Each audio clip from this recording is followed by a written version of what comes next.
한가위 감사주일입니다. 금주간 목요일이 추석이네요. 네, 한가위만 되면 이런 말 자주 보고 있었습니다.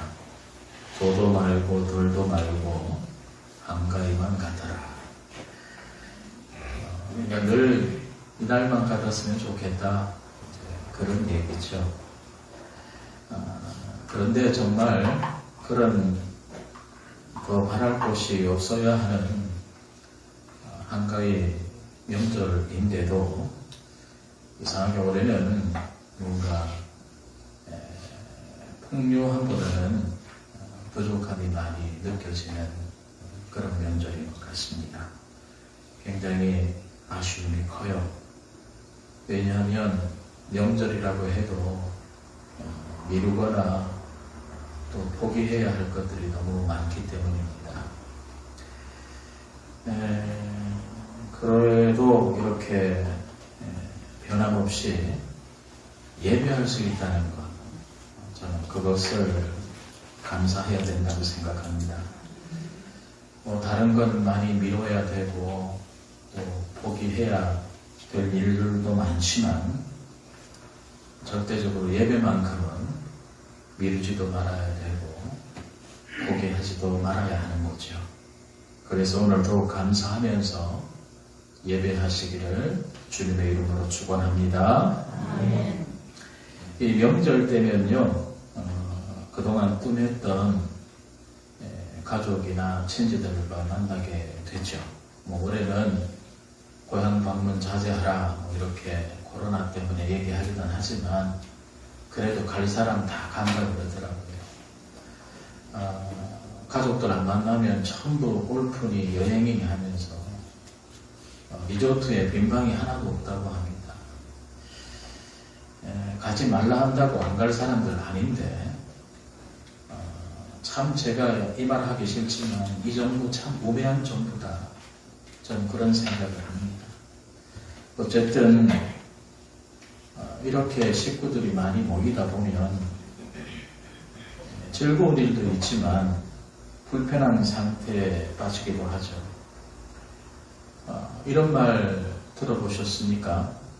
명절에 시댁에 먼저 가는 며느리는 하수고 늦게 가는 며느리는 고수다. 그런 말이 있죠. 못 들어보셨나 봐요.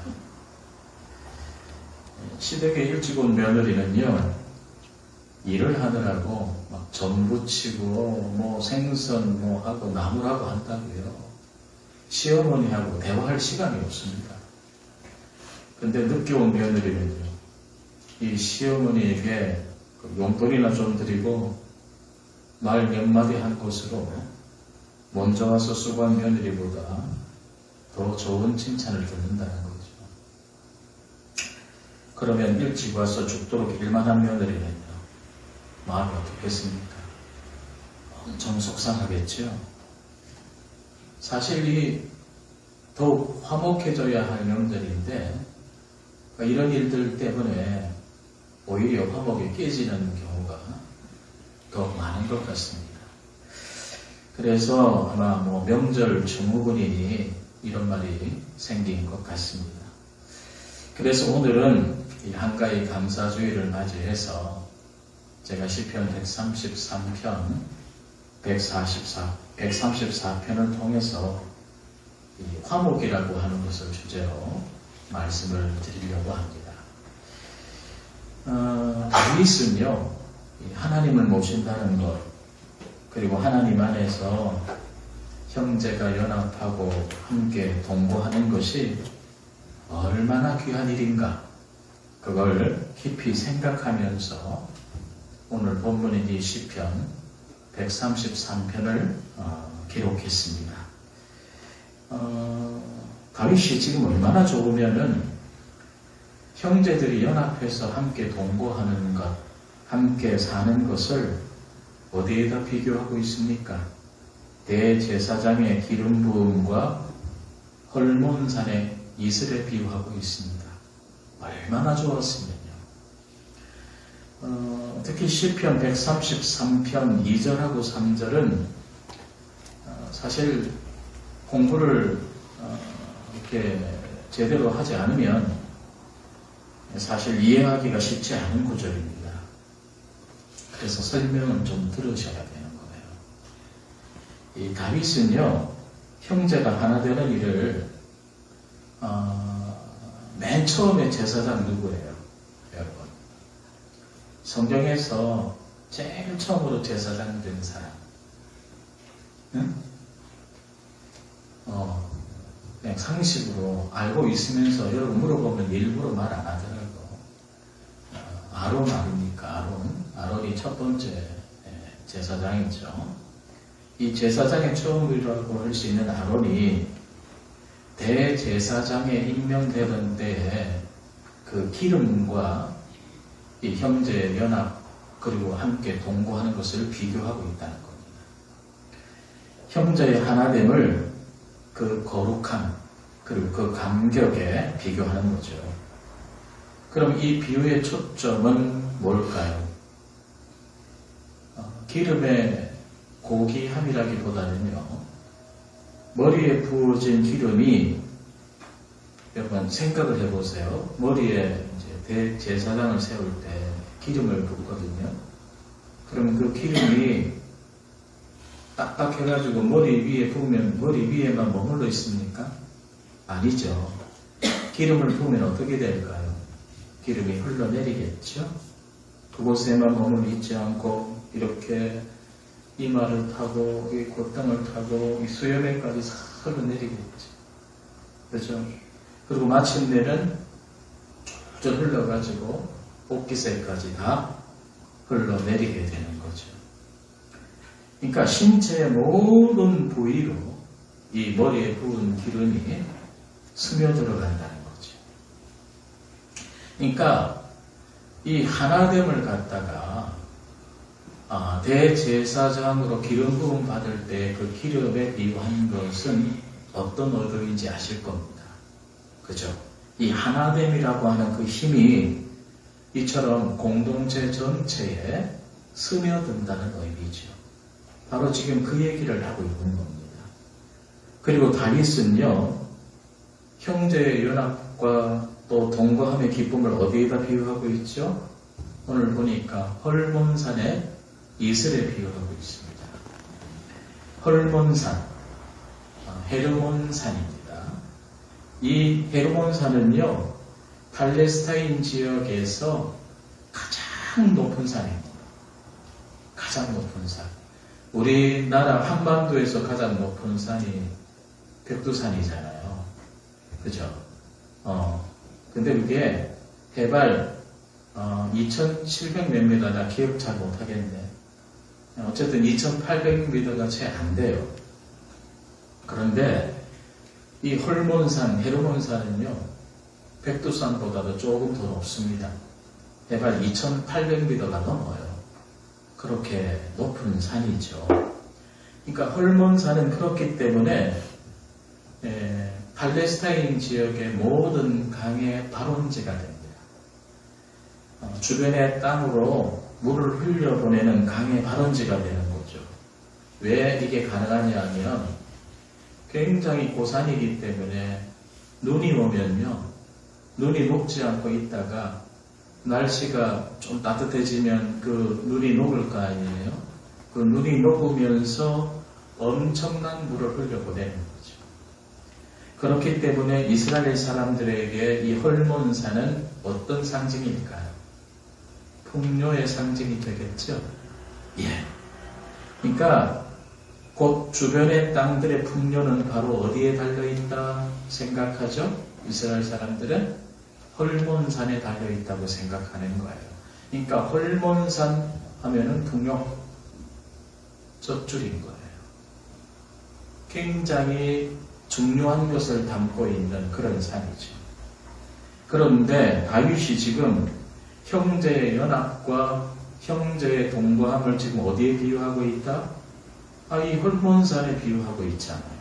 그 이유는 뭘까요?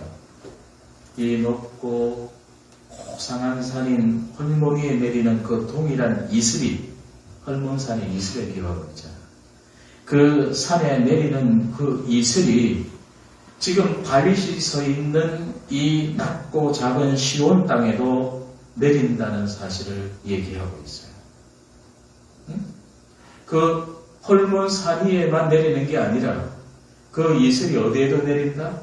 지금 다윗이 거하고 있는 참 낮은 땅인 이 시온에도 그 이슬이 내린다. 이게 굉장히 의미를 담고 있는 거예요. 이게 뭐냐 하면 사회적 신분의 높고 낮음에 관계없이 모든 형제, 모든 공동체의 일원은요, 동일한 이슬, 동일한 생명력을 가지게 된다는 사실을 강조하고 있는 내용이에요. 그러니까 이슬이 사람 가리면서 내리지 않는 거예요. 높은 산 위에만 내립니까? 헐몬 산에만? 아니야. 새벽 이슬은 산 위에만 내리는 게 아니더라니까. 그 낮은 시온 평야에도, 시온 땅에도 이슬이 내린다는 거죠. 부자들만 이슬이 내리는 거예요? 아니야. 가난한 자에게도 내려요. 어른들에게만 내리나? 아니야. 아이들에게도 내려요. 높고 낮음에 관계없이 부유하거나 가난하거나 관계없이 이 이슬은 마치 헐몬산 위에도 내리고 낮은 시온 땅에도 내리는 것처럼 모든 이들에게 내린다는 거예요. 다윗은 형제의 연합과 동보함을 거기에 비유하고 있는 거죠. 그 다음에 오늘 한 편 더 읽었다 그죠? 다음 장인 시편 134편. 근데 이 134편은 여러분 눈치채셨겠지만 앞에 133편과는 분위기가 조금 바뀌어 있는 걸 볼 수 있어요. 장면이 바뀌어. 어디로 바뀌느냐? 성전으로 바뀌어. 장면이. 오늘 134편 1절 보세요. 밤에 여호와의 집에 섰는 여호와의 모든 종들아 여호와를 송축하라. 이 무슨 말인지 모르겠죠. 다시 읽어드릴게요. 어디에? 시각을 잘 봐야 돼요. 시각을. 어디에? 언제? 밤에. 밤에 어디에? 여호와의 집에 섰는 여호와의 모든 종들아 뭐하라? 여호와를 송축하라. 자, 요 정도 하고 이제 절 보시기 바랍니다. 이것도 여러분 공부 안 하면 뭔 말인지 모른다니까. 여러분 눈에 들어오는 거는 여호와를 송축하라 이것만 들어와. 나머지는 이해를 못하니까. 그래서 목사님이 여러분 생각하기에는 안 건강하지, 뚱뚱하지, 능력도 없지. 누가 그러대 목사님 아직도 건축 못하셨어요. 내가 무능력해서 그래. 이번 주에 한 방 맞았어. 근데 이런 사람하고 같이 있는 여러분들도 참 대단하다. 그래도 이런 목사님도 가끔 쓸모는 있어. 그래도 목사님은 맨날 성경 들여다보잖아. 그러니까 여러분보다는 조금 낫거든. 그러니까 좀 졸지 말라는 얘기야. 왜 초장부터 눈 감고 난리야. 눈 떠. 안 그래도 눈 작은 한국 조선 사람들이 얼마나 눈이 작았으면 여성의 몇 프로 쌍꺼풀 수술 다 했다더만. 나중에 검사해봐야 되겠어. 자연산인지 수술한 산인지. 얼마나 눈이 작은 민족이면 죄다 쌍꺼풀 수술을 해요. 그런데 눈을 감어 그늘을 여기 눈 떠. 이 봐. 여기 봐. 목사님 봐. 목사님 날씬해지지 않았어요? 제가요 지난 주일보다 3.6kg 뺐어. 3.6kg 많이 뺐죠. 그런데 표시가 안 나.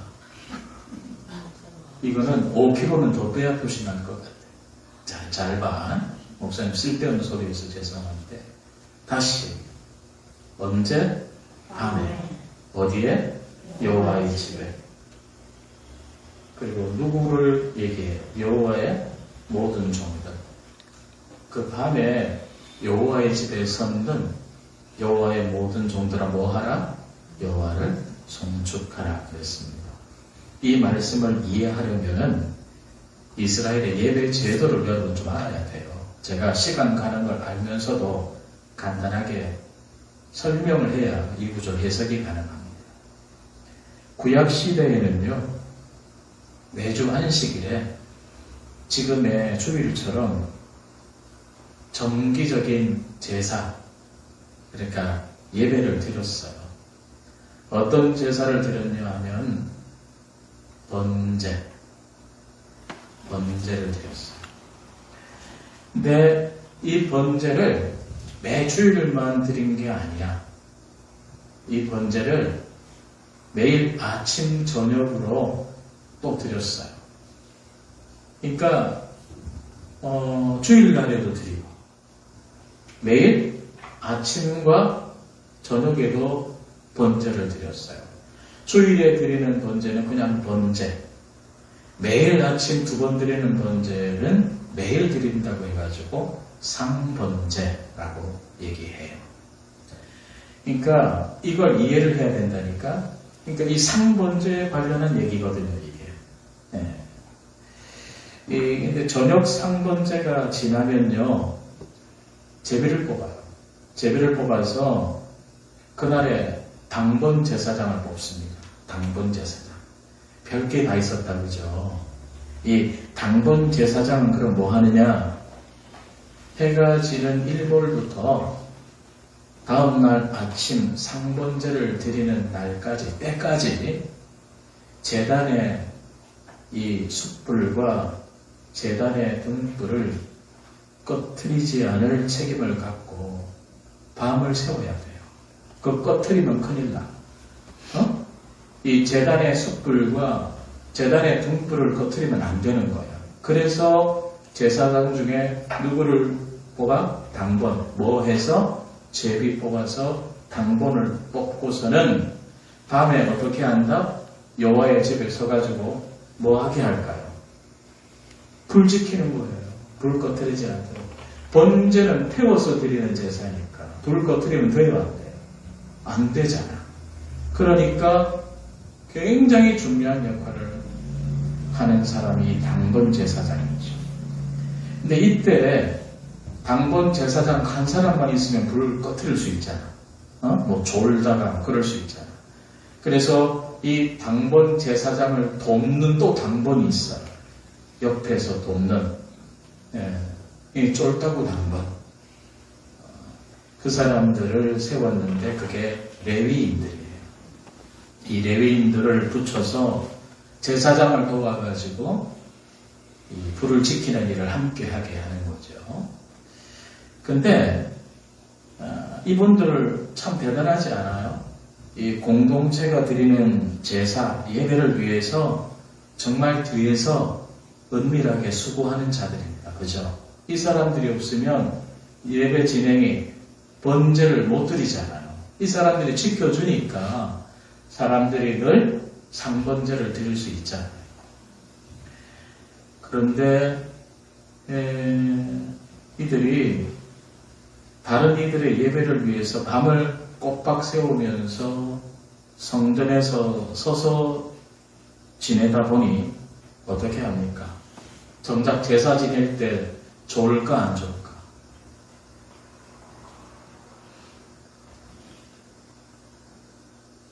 밤 세운 사람은 알잖아.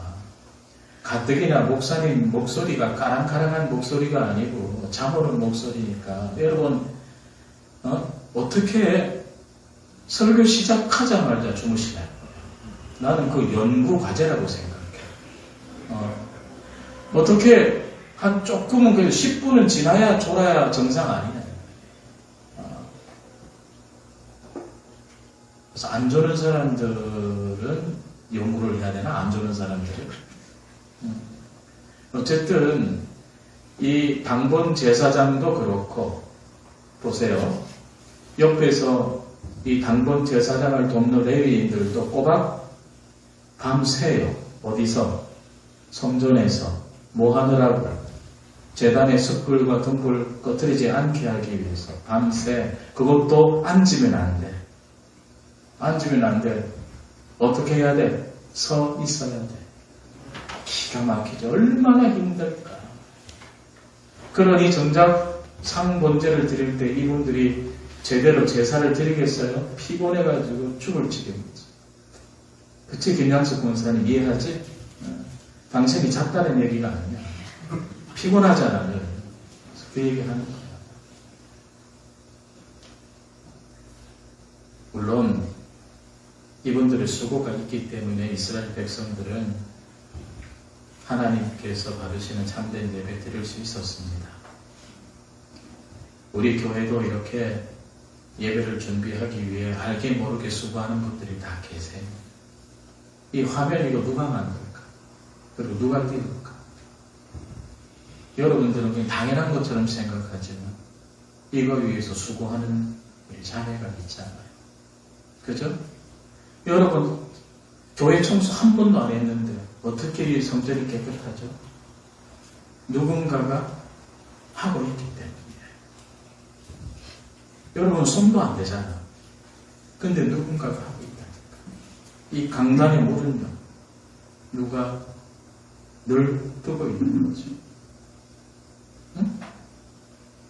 그래요. 이렇게 하나님께서 받으시는 예배를 위해서 수고하는 분들이 많아요. 그런데 오늘 시편 134편은 이분들에게 하나님의 성소를 향하여 당신들도 손을 들고 찬양하라고 외칩니다. 송축하라고 외칩니다. 예배를 위해 수고하는 이들도 하나님께 예배하는 예배자가 되어야 한다는 거예요. 아무리 수고를 해도 중요한 거는 예배를 위해 수고하는 것보다 더 중요한 거는 하나님께 예배하는 예배자가 되어야 한다는 거예요. 아멘.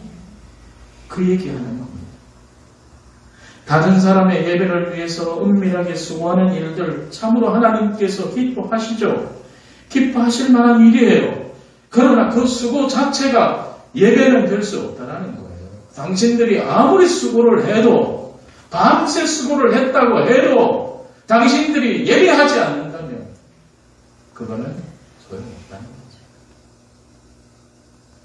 여러분 예배자가 되시기를 바랍니다. 아멘. 아무리 미뤄야 될 일이 많고 아무리 포기해야 될 일이 많고 아무리 힘들고 피곤하고 그렇게 해도 차라리 여기 와서 주무시는 한이 있더라도 예배하는 예배자가 되시기를 바랍니다. 아멘. 그리고 그 수고 하나님이 모르실 리 없잖아요. 그 모든 수고는 그들 역시 하나님께 예배를 드려가지고 그들의 예배를 하나님께서 받으실 때 그들의 은밀히 행한 모든 수고가 하나님께 상달될 거라는 얘기입니다. 실컷 수고하고 하나님께서 받지 않으시는 액션을 취하시지 말기를 바랍니다. 어리석은 자들. 수고한 만큼의 은총을 받는 여러분 되시기를 바랍니다. 아멘. 그리고 형제를 위해 흘린 수고의 땀 하나님께서 기억 못하실 리가 없잖아요. 여러분 화목한 가정을 위해서도 뒤에서 은밀하게 수고한 이들이 있습니다. 하나님께서 받으실 참된 예배를 위해서도 뒤에서 조용히 수고한 이들이 있고요. 이분들은 다른 사람들보다 더 힘들고 더 어려운 삶을 살고 있다고 느끼겠지만 억울해하지 마세요. 꼭 교회 봉사하다 보면 나만 해야 됩니까? 왜 나만 해야 됩니까? 그러면서 시험대로 떠나신 분 계세요. 진짜. 왜 나만 해야 됩니까?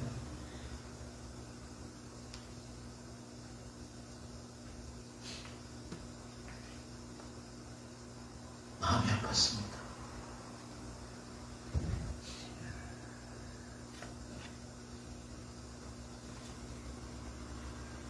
조금만 더 참고 기다리면 하나님께서 다 은총을 베풀어 주실 텐데, 그가 지금까지 한 수고는 그냥 물거품이 되고 마는 거예요. 그거 한마디로. 여러분, 우리 교회는요, 왜 나만 해야 되냐고 라고 하시는 분들보다 내가 안 하면 누가 하겠노?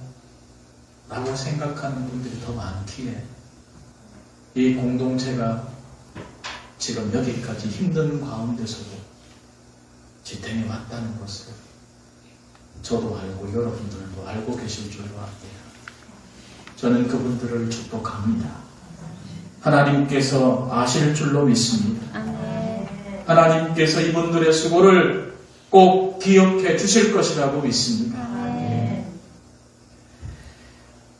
그리고 우리 늘사랑 교회를 위해서 헌신하고 섬기며 기도할 때요, 제가 예전에도 한번 그런 얘기 한 적이 있어요.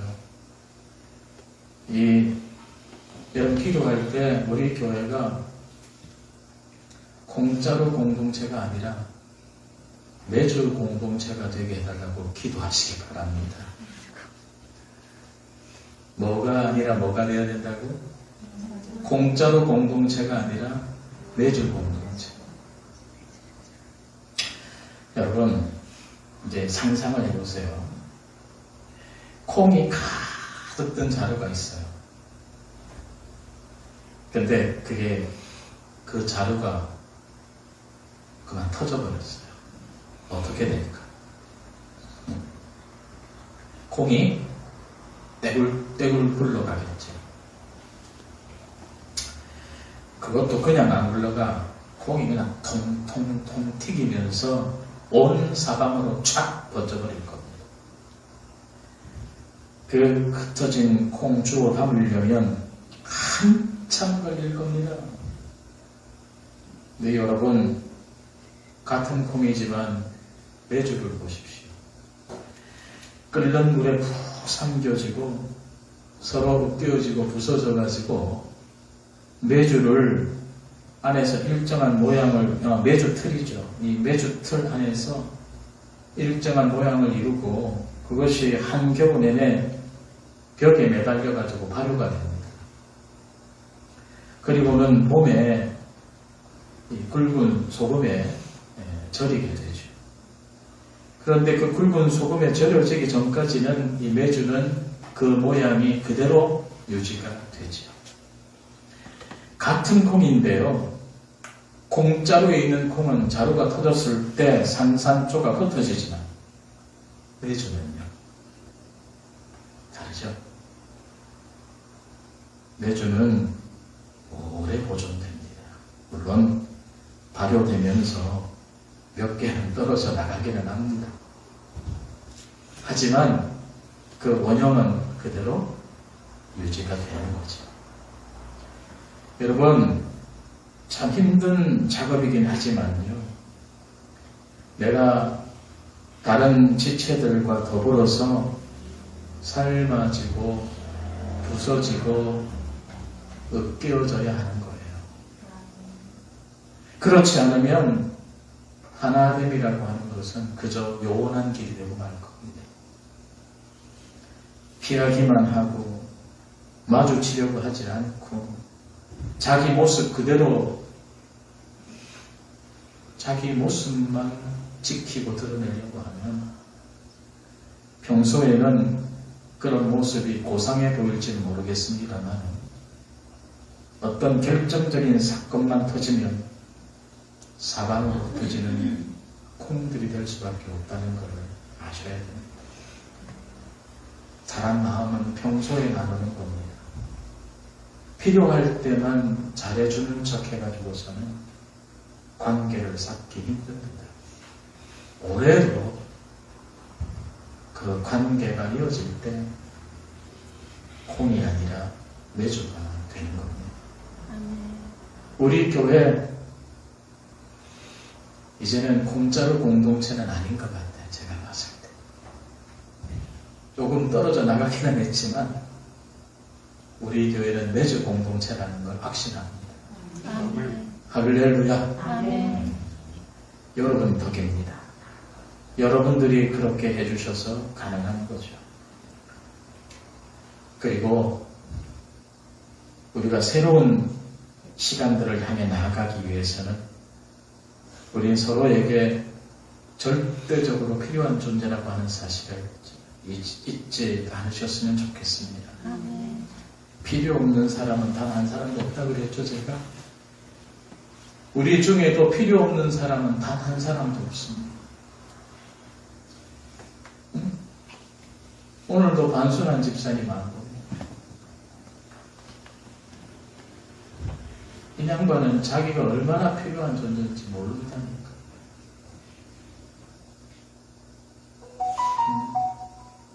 정명심 성도가 집안일 때문에 몇 주 못 나왔는데 교회가 얼마나 팽하게 보는지. 내가 딱 오늘도 들어왔을 때 딱 저 자리에 앉아있는 뒷모습 보고 얼마나 내가 행복했는데. 필요 없는 사람은 한 사람도 없어. 그저 존재 자체만으로도 여러분 귀한 거. 아멘. 응? 도잉이 아니야. 비잉이라니까. 여러분이 뭘 할 수 있어서 귀한 분들이 아니라니까. 그저 내 옆에 있는 것만으로도 제게는 너무나 소중한 분들이다. 말씀을 정리합니다. 지난 시간 좋았건 힘들었건 모든 순간이 생각해보니 우리들에게 모두 다 필요한 시간들이었다는 것을 깨닫게 됩니다. 서로 마음을 아프게 했던 시간도 알고 봤더니 우리를 더 단단하게 더 깊은 관계로 발전시키는 과정이 되었다는 것을 알게 되는 거예요. 갈등 하나 없이 어떻게 가족이 될 수 있겠습니까? 서로 다툼 한 번 없이 어떻게 더 깊은 관계로 나아갈 수 있겠습니까? 가족들만 봐도 그렇잖아요. 끊임없이 전쟁입니다. 어? 우리 집은 늘 평화로운 것 같죠? 아니에요. 평화로운 거는 저하고 집사람 두 사람만 그래요. 우리는 안 싸웁니다. 안 싸운다는 표현보다는 서로의 영역을 인정해 주니까 그냥 그렇게 살아요. 그런데 자식들하고는 늘 전쟁입니다. 저한테 한 번도 따뜻한 미소를 보내준 적이 없는 놈도 있습니다. 물론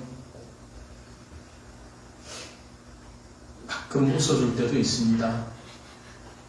맛있는 것을 만들어준다거나 뜬금없이 용돈을 쏜다거나 할 때 한 번씩 웃어주지만 그걸로 끝입니다. 미워 죽겠습니다. 근데요, 그래도 못 버립니다. 내 새끼니까, 내 자식이니까. 근데 우리는 완벽한 공동체가 된다고 생각하신 겁니까? 우리도 갈등할 수 있고 서로 뒤에서 뒷담화 할 수도 있어. 그렇다고 우리가 남이냐? 우리가 남이가 아니야. 우리는 그야말로 한 형제 자매 공동체라고 하는 사실을 잊지 마시기를 바랍니다. 그래서 우리 뭔가 한번 보여줍시다. 우리 교회. 샤르트르가 그런 말을 했습니다. 타인은 지옥이다. 아니, 타인은 지옥이 아니라 천국이다. 우리가 그렇게 한번 만들어 봤으면 좋겠습니다. 할렐루야. 아멘. 옆에 계신 분께 오늘 실습을 하도록 하겠습니다. 마스크 다 꼈죠?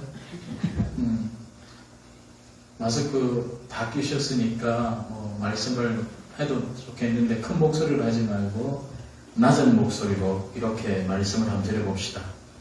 자, 옆에 사람 한번 보고 옆에 사람 없으면 뒤에 사람 좀 보라니까. 따라합니다. 당신 때문에, 따라합시다. 당신 때문에 내가 사람 되어 갑니다. 내가 사랑되어 갑니다. 하나 더 따라합시다. 따라합니다. 여기 있는 한 우린 운명 공동체입니다. 우리는 운명입니다. 아멘. 조인경 집사님 외롭겠다. 좀 해줘. 한마디만 더 합시다. 사랑합니다. 축복합니다. 사랑합니다. 축복합니다. 할렐루야. 기도하겠습니다. 주님, 우리 늘사랑 공동체가 화목한 영적 가족이 되도록 모두 힘쓰는 자들이 되게 하옵소서.